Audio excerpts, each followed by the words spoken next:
네, 다음 이기동님께서 질문 주셨고요. 백황소재, 최근에 돼지열병 관련된 종목인데요. 매수가 5,480원에 비중 10% 갖고 계십니다. 우선은 지금 최근에 이 백황소재가 움직이는 거는 이 돼지열병이라는 테마에 의해서 움직임이 나오고 있습니다. 그리고 돼지열병이라는 테마가 사실은 아직은 끝나지 않았기 때문에 이 사회적인 이슈가 계속 회자되고 있어요. 그리고 물론 이제 기간 경과가 제법 지나왔습니다. 근데 저는 물론 이제 이 아프리카 돼지 열병과 같은 바이러스 전문가는 아니지만 전체적인 과거에 대한 이 뭐 자료라든지 현재 나오고 있는 뉴스를 좀 살펴본다라면은 쉽게 잡혀지는 뉴스는 아니라고 보이고 있어요. 그래서 물론 이제 이 정부의 노력은 좀 해야겠지만은 이 내용에 대한 연속성은 나온다라고 생각이 되고 있고요.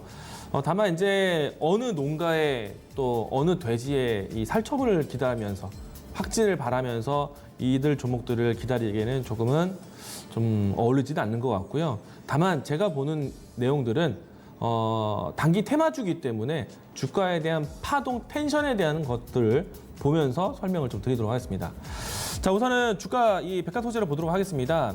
백화소재는 이 돼지열병 관련된 종목들을 좀 분류를 했을 때 백신, 방역, 그리고 이 사료, 그리고 대체 식품 관련된 종목들, 뭐 육개라든지 오리라든지 수산 관련된 종목들 이렇게 분류를 나눌 수 있는데 백광소재는 방역 관련된 종목입니다. 생석회가 방역에 쓰인다라는 이야기로 해서 생석회 생산 기업인 체시스와 백광소재가 크게 움직임이 나왔어요.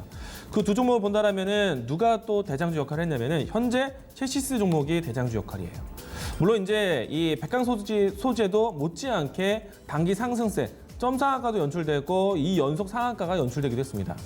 그리고 시세 움직임이 3,700원 라인대에서 8,000원 라인대까지 단기 상승세도 탄력을 보였어요. 탄력은 갖춘 종목이다 라고 생각이 되고 있고요.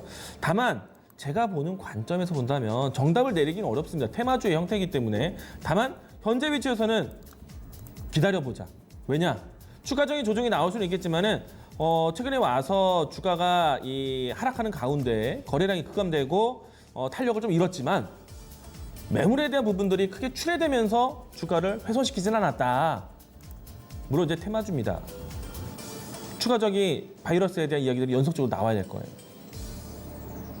지금의 위치에서 본다면요. 하단에서 4,200원 라인대. 여기가 주봉 상태에서 지지를 받을 수 있는 이평선의 지지고요. 또 중요한 거는요. 테마주기 때문에 대장주의 역할이 중요해요.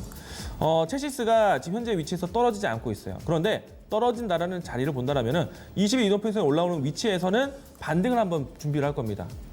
이 라인대에서 이등주인 백광소재까지 같이 움직임이 나오는지 그리고 반등이 되어진다라면요. 1차적으로 매수하신 가격 위쪽 5,600원 라인대는 1차적인 자리 그리고 상단 라인 때는 저는 사실은 투매에 대한 부분들을 저도 면밀히 보고 있는데 아직은 반등의 기회가 한 번 더 있다라고 보입니다. 그리고 돼지열병에 대한 연속적인 이슈는 저도 아직 잘 모르겠어요. 더 봐야 돼요.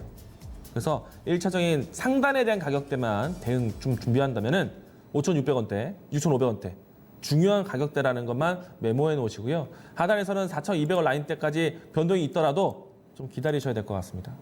지금 자리에서는요. 정리하기가 단기 하락이 좀 컸지만 좀 변동에 대한 반등을 또 한번 보자. 탄력에 대한 부분들 거래량이 터지면서 테마주가 죽어야지 거래량이 없는 상태에서 죽진 않았습니다. 그래서 반등에 대한 기회는 있다라고 얘기를 드리겠습니다.